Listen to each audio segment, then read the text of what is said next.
an issue that is being raised on Twitter now. That is the fact that why should anybody go there and get paid because of the amount of money that we're looking at spending on this project? But I'll put it another way. Should anybody go for a national conference for 3 months and not have any income for that duration? You see, Nigeria, we love to look at the money.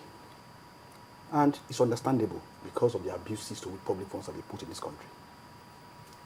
In fact, my instinct, the first time I saw the figure 7 billion, was to ask, 7 billion, that's too much money. I agree that the laborer, the principle for me is that the laborer deserves his wages. You cannot leave if you live in Lagos and you go to Abuja, at least you can't be expected to stay on the streets while the conference is going on. You start with 36,000 naira for economy ticket to get you there. But you see, the principle is to establish very clear parameters for membership. You see, sometimes when you hear the figures that are going to be paid to these people, they are simply outrageous. It's like there is almost subsumed is the idea that this is also our turn to take a part of it. Yes. They're not going there. You get the feeling that people are not going there because they really want go there to make sacrifice. It reflected on the nominations. I think the idea, when people get called up to do national duties like this, I think they must see it as an opportunity to sacrifice something for the nation. So when you hear that somebody gets paid 30,000 naira daily as transport claims, I ask myself, 30,000, that's so much. In a country where the minimum wage is 18,000 naira, that's too much. And in any case, it's not about lavish things for people, but just to ensure. You will also remember that $20 billion is missing. So maybe I think Tony maybe I Ranta should come in. Yes. Let's remember that our committee's first recommendation was that the delegates be chosen through universal suffrage via elections.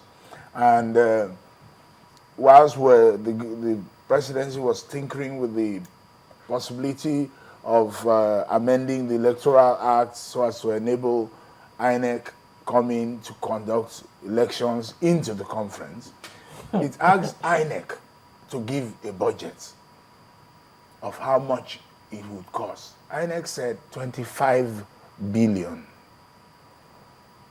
That was when we were recalled by the president to come back and review our recommendations. And that was when we decided all about new MOs, modus operandi of arriving at the delegates. Now, I gave this as a background to the fact that everybody is trying to keep down costs. But, one, how much do hotels go for in Abuja? And you're not asking a Chief Olufalaye to come in and stay in a motel or a drive-by, what they call point and kill guest house. He's going to, you are bringing a certain level of people. Now, because certain people have to be accepted, Olufalaye is a retiree. For example, Akinri-Ade is a retiree. We are not going to think that an Akinri-Ade or an Olufalaye has the resources unless you agree or you assume that they stole money, which I don't assume. Then, where will they have the money to fund those accommodations? If I may jump in very quickly. Please, I just need you to clarify that the accommodation provided, the accommodation is not provided. You are given 100,000